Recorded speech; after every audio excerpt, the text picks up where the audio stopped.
everybody, and welcome to a new episode of Full Court Cleveland Playoff Edition. And that's why I have a full house. Ryan on the other side of the lens. We won't say his nickname because this thing about big play and nicknames, we'll talk about it later. But like I said, full house here, full desk for the playoff with the broom, a little bit on the side. Bobby Gibson. Back in the studio, still fulfilling his Valentine's request. Yes, sir. The DMs are still open. And, of course, Mr. Sam Amico, the writing extraordinaire from Hoops Wire. Hoops Wire, yeah. Amico Hoops. And Amico Hoops. How you doing? Yeah. I'm doing well. I'm getting used to these breaks between series. It's kind of nice. Feels familiar, like the old days when the Cavs were going to 4 straight finals. When the first series, usually the first and second round, Toronto, Atlanta, it seemed like a quick job by the Cavs, who we're going to be talking about all of that because the first series against Miami, who became the first 10th seed to advance out of the play-in, was a very good series for the Cavs, and we're going to talk about all that among the things that we have prepared for you here in this playoff edition of Full Court Cleveland. We're going to break down some of the headlines that are brought to you by Smart Choice Windows. Do our weekly power rank presented by our friends at Garage Beer, por supuesto. Y take a drive around the NBA, brought to you by Infinity of Beachwood and Infinity of Akron. Maybe now the boobies here, they'll bring us the QX. Yeah. You know, I'll take any QX. You know I wasn't But that's gonna, right. you know I wasn't gonna miss the playoffs, right? If I missed a I know couple, that. you knew this is my favorite time of year. And I got something prepared for you on the ranking for this week. So we're gonna get into that. But first, Miami Cavs, Heat Cavs series, and it is surprising to me how the Cavs, not surprising, but a little shocking, I think, how Miami played better away than at home. Yeah. And when we talked about the series and, Cavs and whatever, I always say, you know what? Eric Spoelstra is a good coach. Miami is a team that always figures out a way to win one, and all you have to do is get Jimmy Neutron and the sandwich Tyler Hero get hot one day and just, they might win one, but 122-point differential in the playoff series.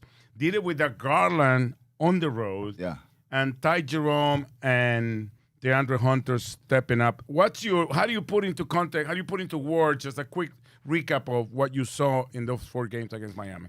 I mean, what I will say, first of all, I just love the way that we showed up and we let everybody know that we're here. We didn't take this team for granted. We kept our foot on the gas, and we did what we were supposed to do.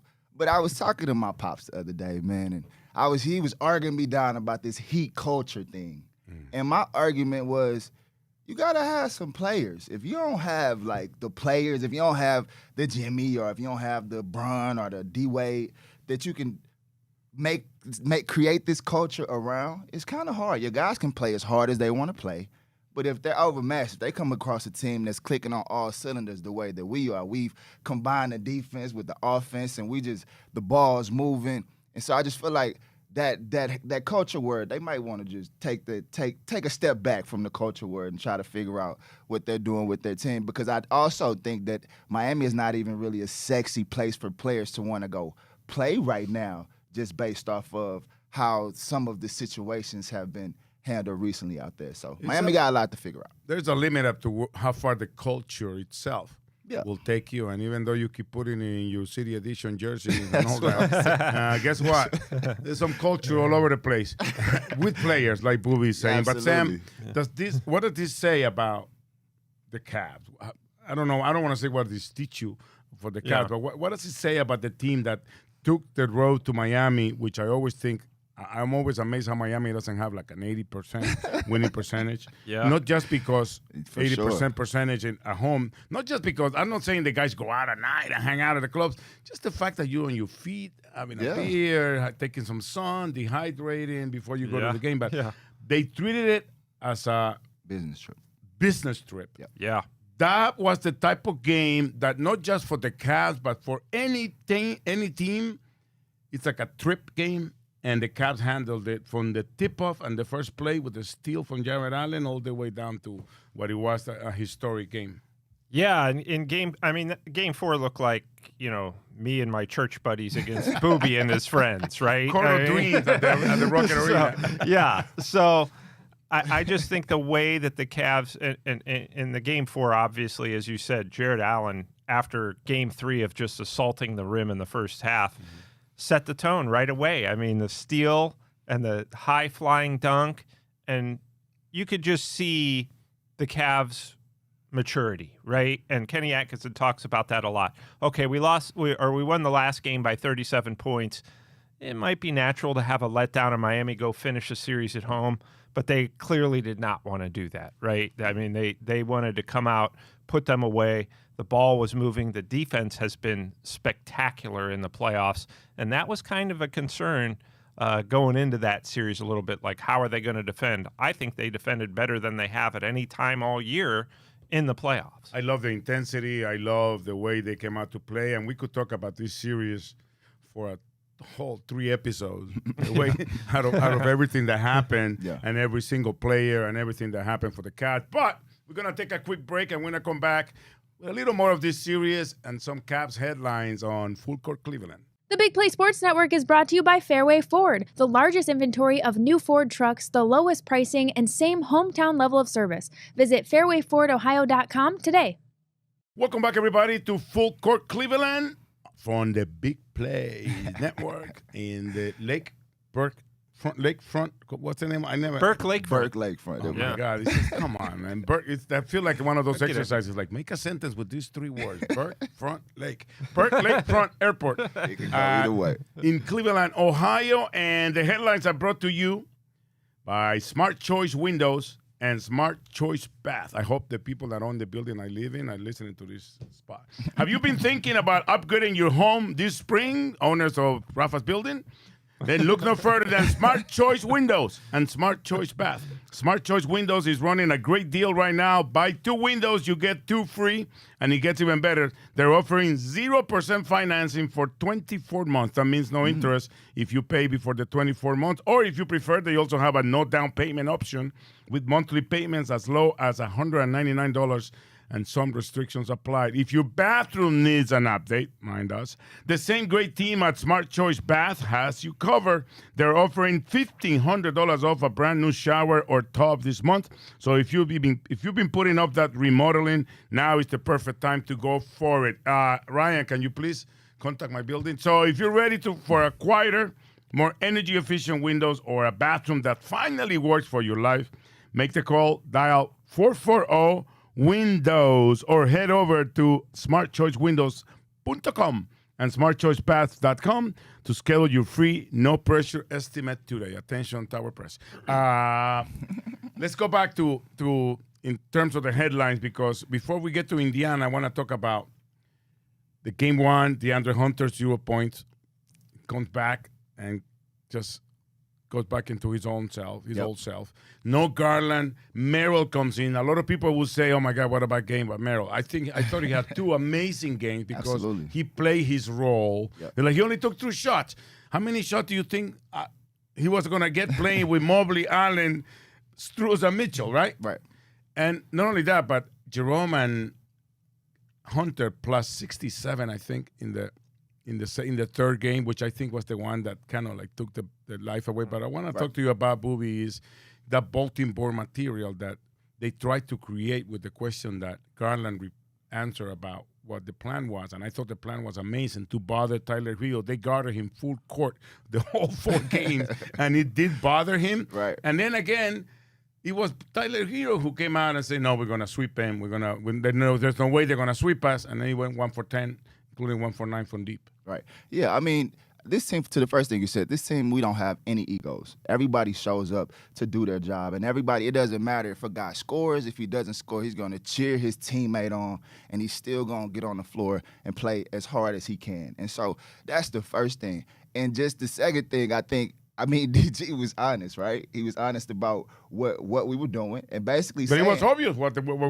doing. basically said, like, what are you going to do about it? You know what I mean? There's really nothing you can do about it. We have the versatility as a defensive club to be able to switch our bigs out. We can have our guards pick up full court and pressure you, knowing with that we got the DPOY in the back ready to, you know what I mean, get that, and Jared Allen as well. So I just think we, you know, the guys, and I think the biggest thing with me is the guys are playing with that chip on their shoulder. I think even throughout the whole season, they were killing 15-game winning streak, 12-game winning streak, and people still had questions. You just said there were still questions after what we just did. So I don't think this team feels respected other than by the fans here. So that's why I think we show up with that grit. And so I think every team that's put in front of us, it ain't even about them. I think we're showing up about us. We're showing up with an anger and a mentality that we still have a lot to prove, and that's the part that's been most fun for me to watch. I think that's the best part, Sam. We're still not even close to nowhere close to what the final goal is, right? Right. So at least it's play in the last game of the season, and then hope that the ball bounces your way and you end up winning. But now that we are done with the Heat, Indiana comes in. One of the few teams that have a winning record against the Cavs this year, 3-1. Even though if you go deeper, those last two games were the last game of the season, where the Cavs blew a 20-point lead with 5 guys playing for like Tom Thibodeau or JJ Redick style, playing the whole second half and overtime. And also, it's a matchup that I said, for some reason, Indiana is always a tough series for the Cavs, no matter what the personnel is. Well, they have usually playoff basketball is kind of grinded out a little bit. It's going to be more physical in any series, but Indiana, obviously high-octane offense, right? Halliburton, Siakam, Miles Turner hits threes. So they just play a very different style than I think anybody else in the playoffs. And that's just something the Cavs will have to be on their toes. But I think, as Booby said, it's not so much about the opponent as it is if we do the things we do. I think the Cavs look at it, we're going to be just fine against anybody. If we get the contributions not just from the stars like the Mitchells and the Garlands when he's healthy, and Allen and Mobley, but the Max Struses, the Sam Merrills, the Ty Jeromes, and DeAndre Hunters. If those things happen like they've been happening all season, they should be okay. I always find it amazing, Booby, and to be honest, it was J.B. Bickerstaff who started this trend of always having at least 2 All-Stars on the court, 48 minutes, right? And Kenny has gone with the M&M boys, with Mitchell and Mobley, and then switching to Froland with Jarrett and Garland. And then you put 3 guys that are not only capable of coming off the bench and playing defense, which is what wins championships, but also scoring, which is what really goes down in the playoffs. So I think what you were saying about just playing your role, we have 10 guys that know exactly what they have to do, especially those first 2 guys that comes off the bench. And you have talked about this on and on in this show, how coming off the bench, the great guys know what is it that is needed to bring in, to add to the mix, to continue with the success. And that's what Jerome and Hunter have been able to do. I mean, I cannot say enough about Ty Jerome, because I've been in that seat where you watch the game and you see the guys, they start off slow, and it kind of gets your juices flowing. Like, okay, it's my turn. I need to come in and just pick up full court, or come in and just get the guys going, like with anything, a quick bucket or whatever. But you understand the flow of the game, and you're able to dictate the pace from the bench. And Ty is just time and time again came into that game and found a way. It ain't always scoring. It might be assisting, whatever it is, and found a way. And I think every single guy has been empowered all season by Coach coming into the game. And so every guy feels like even if they're not getting the shot, it might come. They all feel a part of everything we're doing. And so it's just great to see this team chemistry, because with the great teams, the teams that go far, are the teams that look like they enjoy playing together, look like they enjoy playing for each other. And you don't see these guys smiling enough. I just saw these guys at the Guardians game last night all together. I think, man, they stayed to the 9th inning, man. You know what I'm saying? That one was amazing. It's showing through and through on the court and off the court what these guys are about. And I think that's why the fans are getting behind this crew as well, because they're representing what Cleveland is all about. We come together, we stick together. what should be the key of the game of the series, Sam? You got the starters, you got them. What matchups are you intrigued by? Is it the bench? Is it the fact that we had battles of two really good coaches? Because Rick Carlisle is a guy that has been there and done that, Don't sleep and on knows that how one, to make yeah. adjustments, and has coached all types of superstars and all types of players and get the best out of his players. So where do you see the series turning for the Cavs? I would think the depth would be the key, but what I'm most interested to see is the big guys. How are Allen and Mobley There we go. matching up with Miles Turner and Pascal Siakam, two very talented players. But as Booby just said, you've got the defensive player of the year in Mobley, a really good defender in Jared Allen, and the Pacers' bigs are going to extend the court a little bit. So how do the Cavs go about defending that?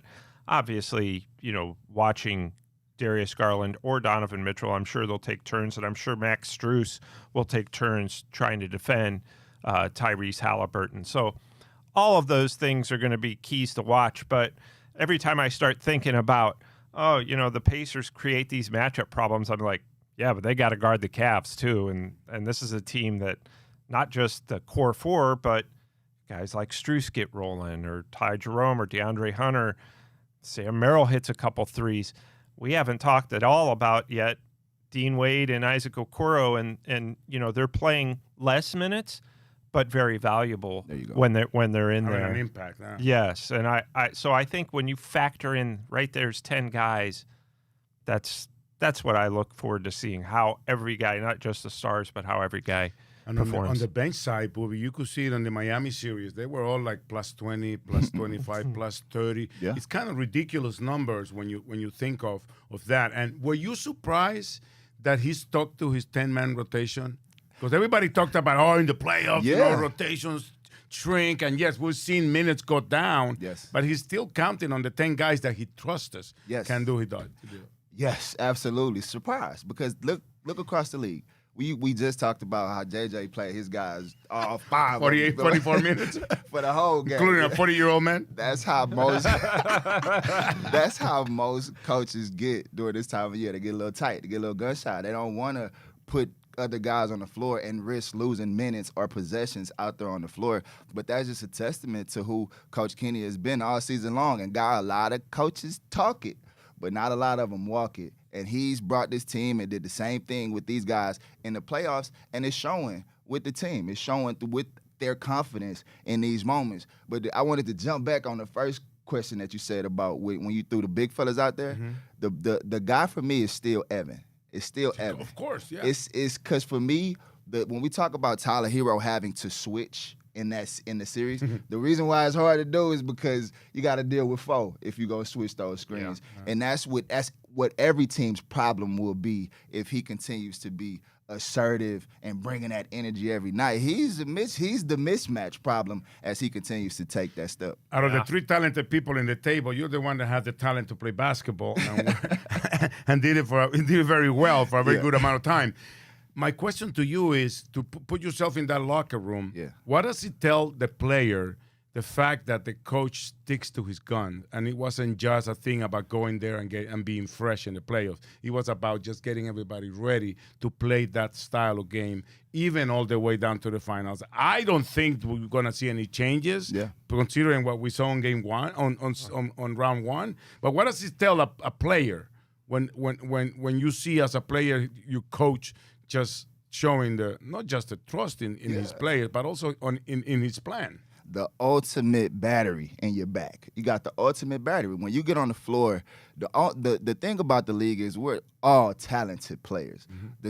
The advantage that you get is your confidence. The advantage that you get is how you feel about your game. And are you willing to take shots in big moments and not be afraid to step up? And that comes from the coaches. And so, to your point, all season long, we've been in situations where we're down and he put these guys in and left them in and didn't bring the other guys back to show that confidence. And then to get into the playoffs and continue to put these guys on the floor, I think that there'll be a moment where he may shrink it a little bit, but at the same time, all these guys that we're talking about will still be ready for the moment because they've been empowered all season. So I still think he'll go 9, 10, 8 deep, whatever the moment calls for. But I think all the guys right now playing with a bunch of confidence due to him putting it in them all season long. The good thing is that he has 10 guys ready to get their numbers called, and you should have that number, 440-WINDOWS. We want to thank again our friends at Smart Choice Windows and Bath. Be sure to give them a call, 440-WINDOWS,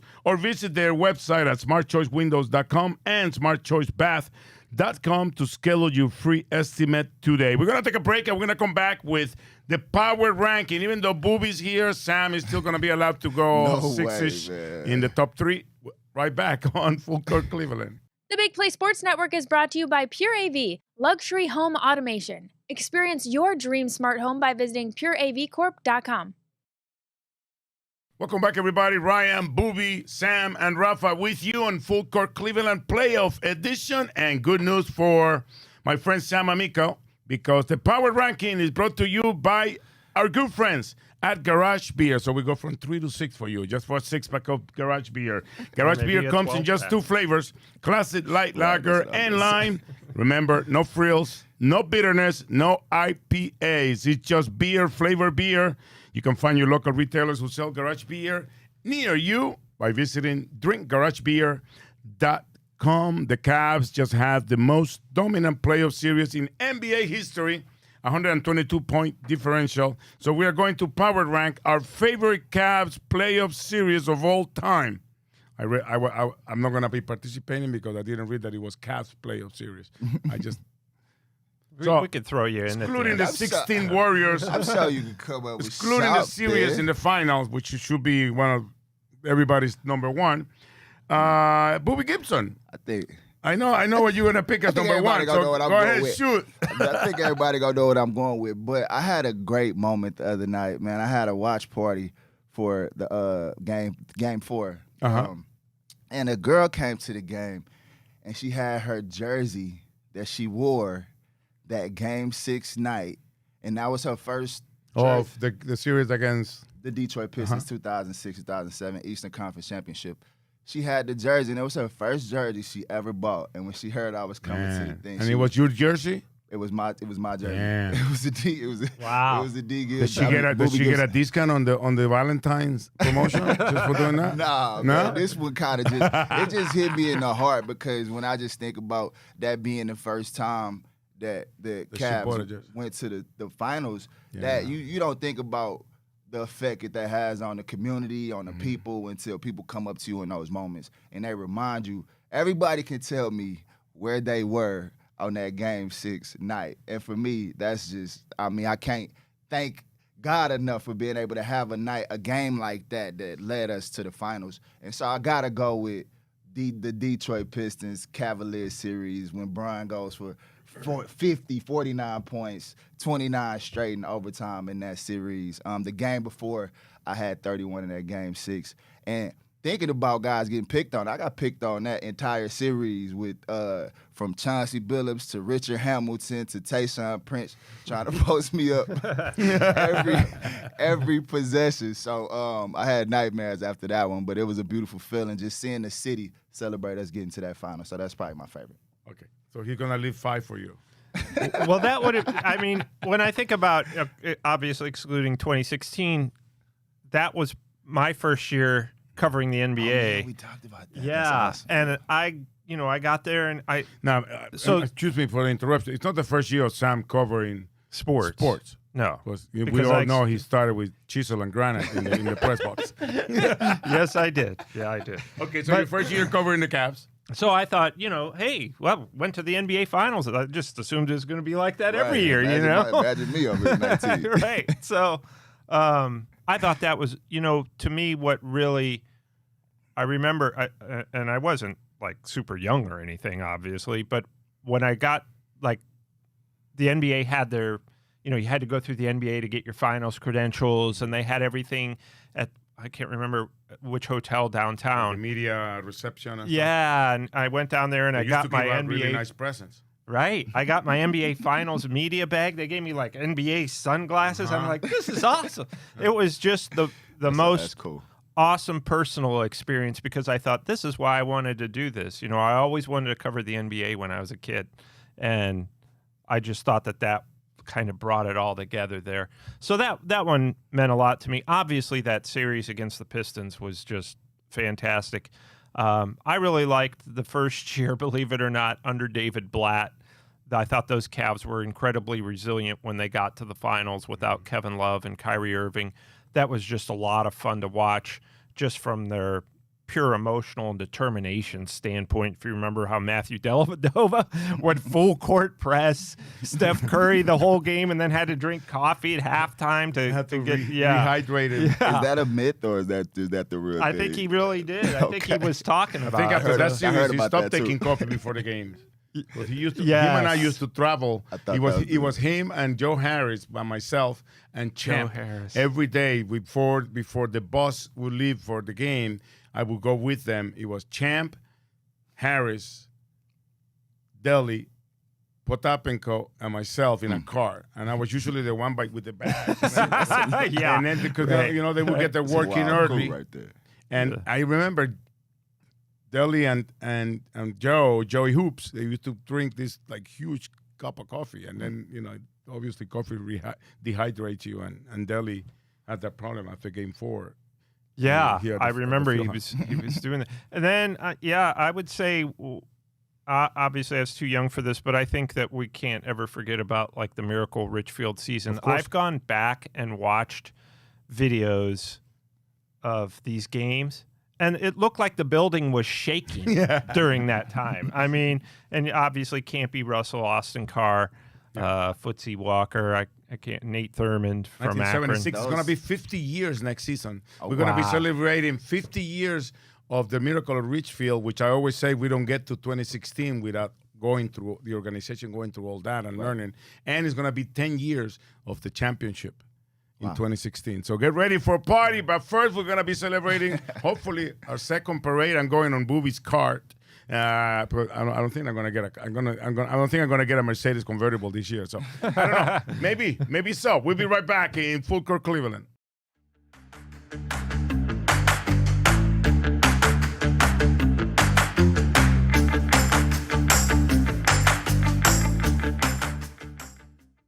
Welcome back, everybody, to Full Court Cleveland, and a message to Nick Pedone. If you can do my reads, like 30 minutes shorter, it would be great.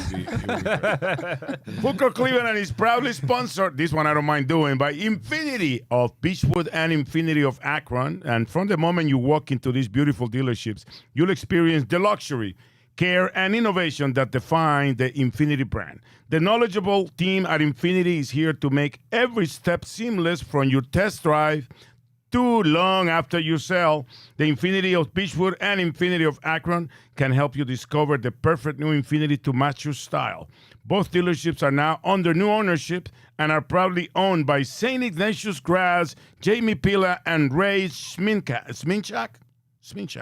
So stop in at one of our locations to either also experience the Infinity difference or visit them online, infinityofbeechwood.com or infinityofakron.com. Booby, Sam, and yours truly. Let's take a ride. Now that they're giving us the Infinity, let's take a drive around the association. Couple of game sixes going on as we speak. The Pistons were done really dirty. Ooh. And instead of playing for the series at home, that's what I was up 3-2. They are down 3-2 after winning that big game at the Garden, Game 5, and now they go back. Why is it that the Pistons play so hard and so well and are such a hard out for the Knicks? Because they beat you up. They need to put a boxing ring out there for these guys. Like now, going into Game 6, the Knicks are limping into that thing, right? Mm-hmm. I think Jalen, I saw Josh Hart go down. Mm-hmm. I mean, these guys are physical. And, it was kind of a blessing in disguise for those guys, in my opinion, when Ivy went down. Because now he was a smaller guard for them on defense. But now they come across the board 6'6" and up defensively as well. And so that gives you the ability to switch. That gives you the ability to bump all cuts. And back to JB, man, he got those guys looking like the bad boys Pistons. So I think that's the tough part for the Knicks. And the Knicks are supposed to be a physical team, but right now it's just Detroit is showing a lot of toughness, and Cade is coming into his own to kind of put it over the top. And I find it very amazing to see them, how much they've grown in the series. Right. Because those first 2 games at the Garden got to them, kind of like what happened to the Guardians at Yankee Stadium last playoff series. Those first 2 games, when you're standing in the middle of that theater lining at Madison Square Garden and the crowd is on top of you, and it kind of gets to you, and they showed it in the fourth quarter. But hey, hats off to our good guy, a good friend, JB Bickerstaff, for having those guys ready to respond. And imagine if they do call that foul, right? I think we can talk about this on another show. That's a rule that should be changed, and all those plays that kind of decide games at the buzzer should be reviewed regardless. And then because that's the last thing the league wants, to have the referees be the reason why one team win and one team loses. So I think that play, even though there's nothing called, but it's at the buzzer, should be reviewed. I don't think anybody will complain about that. The same way they review Gordon's dunk on the Joker's air ball. We'll talk about that later. But I don't know. We'll talk about rule changing next series. But the only guys that are happy, other than the fans watching this series, Sam, is the guys in Boston, who I feel bad for the and this is what fans should understand, because the Magic, I believe, are farther ahead than the Knicks, but also far ahead behind the Cavs in terms of the process, in terms of the learning. But they lost a Game 7 series last year against that. And then they played really hard against Boston, but the injuries finally just caught up to them. The injuries caught up with Orlando, but, Boston after that series said they did such a great job defending the three-point line. And, look, Boston was just more talented. We knew that 2 versus 7 seed. But I think that played a little bit of a role in showing other opponents, whether that's the Pistons, the Knicks, perhaps eventually the Cavaliers, this is how you kind of slow Boston down. You take away that three-point shot. You make them shoot 2s. They don't know what's going on half the time. They're like, oh, wait, this is a lot different. So drive, right, and Orlando actually managed to do that a little bit. They just didn't have the talent to match up, and the injuries hurt them. So I think we saw that in that series, but, the playoffs for every series are a complete chess match, and I think we've seen that with the Knicks and the Pistons, right? I mean, these are teams that you think New York has the edge talent-wise, but JB's done such a magnificent job of just matching Tom Thibodeau and his rotations and subbing in, his in-game adjustments, and that can make a difference in a series. They've been playing games down the stretch all season long last year and this year. Last season, the Pistons were robbed at the Garden. There was a couple of plays also that were decided by calls or non-calls, and I think, again, that's something that should change. Let's go in the West, because Oklahoma took care not only of Ja Morant, but they took care of the Grizzlies. Ja Morant took a very nasty fall. Man. And it wasn't even reviewed, by the way. Ja Morant said he said he had them figured out. I thought that was funny. Yeah.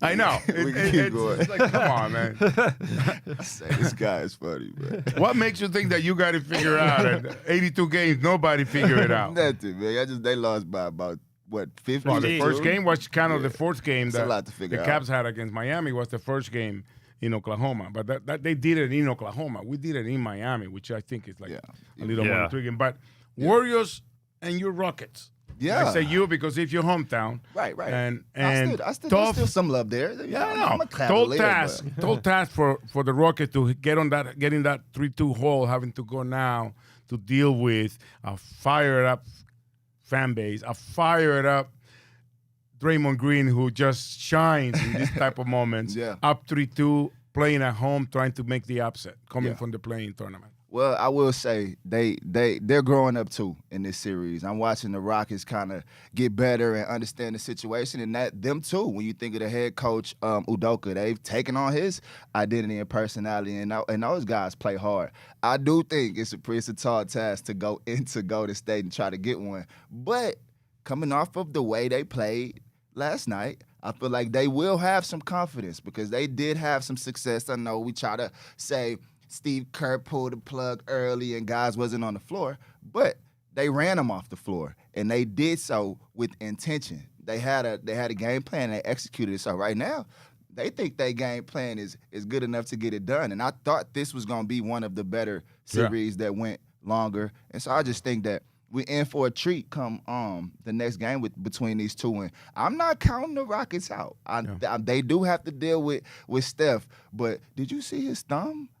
That's not. Oh, man. Right around the association has been so enjoyable on our Infinity that we're going to take another segment to talk about the other series that are very interesting on the west side of the association. So we'll talk about LeBron and Luka against Minnesota and the Joker against what's the call? What's the hand, the claw? Who we talking about? The claw. The Joker and the claw when we come back on Full Court Cleveland.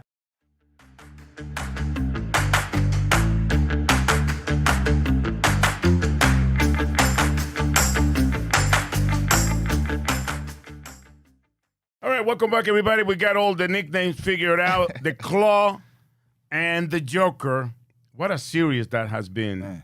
Huh? Yes, sir. It's been fun to watch. This is what you wait for all year, this type of playoff basketball.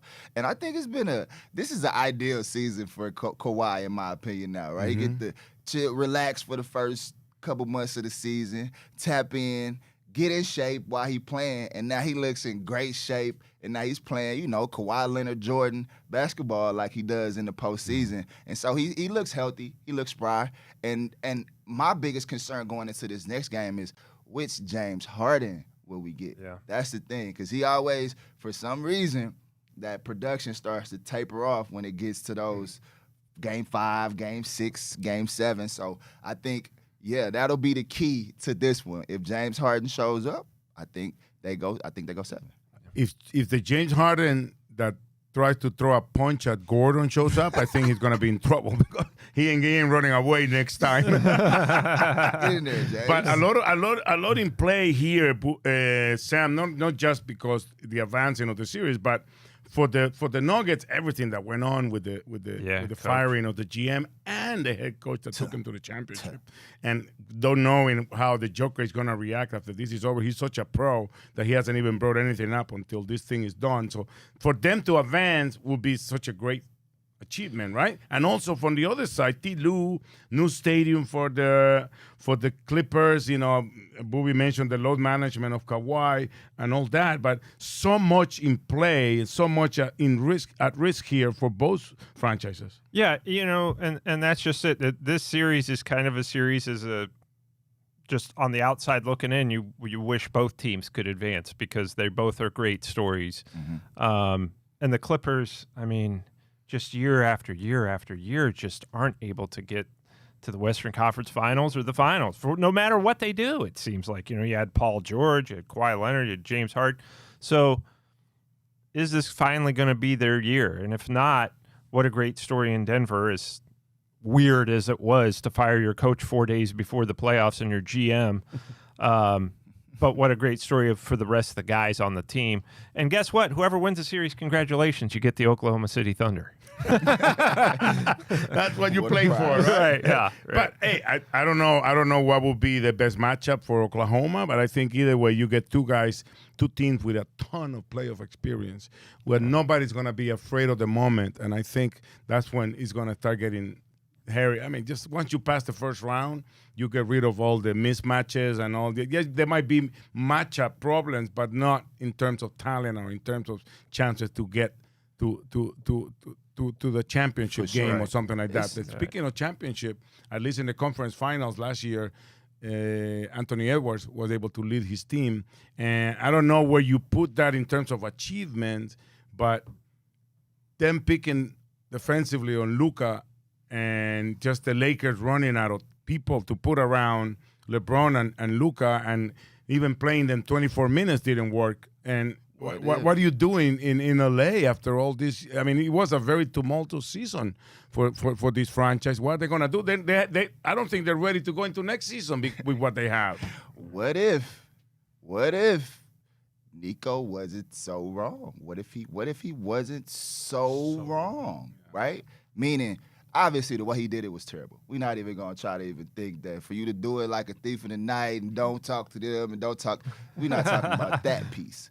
But the piece of it seems like his uncertainty and his commitment or willingness to either A, get in shape, or B, compete on the defensive end on a regular basis. So if this is what you're gonna have now as a coach, your focus is gonna have to be how to figure out how to put a team together to compensate for the holes that you may have. You mean put Mobley and Allen behind Luka? Yeah. That's what he needs. Yeah, He needs right, two big guys. He needs 2 7-footers behind him. That's what I'm Because saying. he plays defense like somebody's protecting his back. We're blessed, right? We're blessed. We got the 2 best bigs in the game. You're not gonna find them. So you might get you one, but now like you have to tailor everything to that, and not to say Luka isn't great enough to figure it out. I'm not saying that, but what I'm saying is Dallas, they might get another guy or something this summer, and now they come back and they got a fully loaded whip if Kyrie can come. Obviously, if Kyrie can come back and be Kyrie, I mean, I just wanted to throw that out there. It could be. So you mean to say if they go from fire Nico to we love you Nico? It's just a matter of months. Never go. That is never. Or you saying that Luka is good to keep you get you in the playoffs, sell you jerseys and tickets, but it could be not give you the parade. Could be a problem long term. We could be running to James Harden like situation, like because they say it's hard to win like that. 30 seconds left, Sam. Does Pelinka have it in him to put the team around Luka, and can he do it with LeBron still on the team? You're going to have to do it that way because you can't trade Luka, you can't trade LeBron. You're going to have to move some of these other pieces that you really value, probably Hachimura or Austin Reeves. I mean, these are guys you really like, but they're not going to be enough. Yeah, but then again, he benched Jackson Hayes. That's what I'm saying. They don't have a big. He benched the big. Is Reeves the one? That's my question. Like you said, they have to do something. They have to do something. Yeah.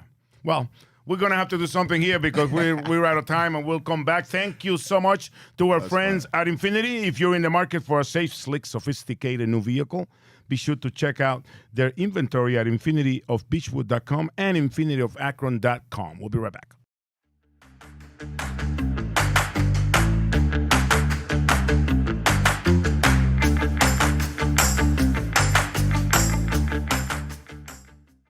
Welcome back, everybody. Down the stretch we come as we prepare for round 2, game 1 this Sunday at Rocket Arena. Cavs hosting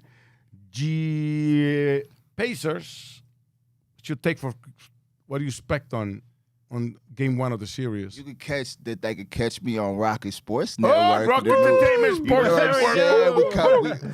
We gonna finish the playoffs. You could catch me there, but I feel like you're gonna see us continue to play with that chip on our shoulder because I think we still feel like we haven't proven anything. We still have the same amount of doubters we had before the Miami series. So I feel like it's all about us, and that's what we're gonna try to come out and show in front of our home fans that first game. Other than the things that we cannot control, Sam, that have been going so well for the Cavs, knock on wood, what else do they have to do in terms of just being ready for this Pacers series? Well, I'm sure they've watched a ton of film on Indiana, and they know what's coming, which is a high-octane offense. You just got to get back on defense and make sure that you're guarding the perimeter, which they know all this already. But it's going to be a very different team than any other team they would see in the playoffs. Well, hopefully, I still don't know. I might be bringing you some action in Espanol of Cavs playoff. If not, make sure to tune in to Rock Entertainment Sports Network. Check your local listings for Bobby Gibson and the crew, keeping you up to date with what's going on in the playoff series. Hoops Wire for all the scoops. What's the latest of Garland? It sounds to me like he's there. He's going to play. He's going to play. Yeah. Okay. Yeah. There you go. You heard it here first. I hope I'm right. Edit that out if I'm not. Thank you for tuning in. Remember, download the Big Play app on your phone so you can catch up anytime. Now it's time to go, right? Ryan, always Ryan or no? No, just Ryan. Booby, Sam, and yours truly, Rafa. Adios.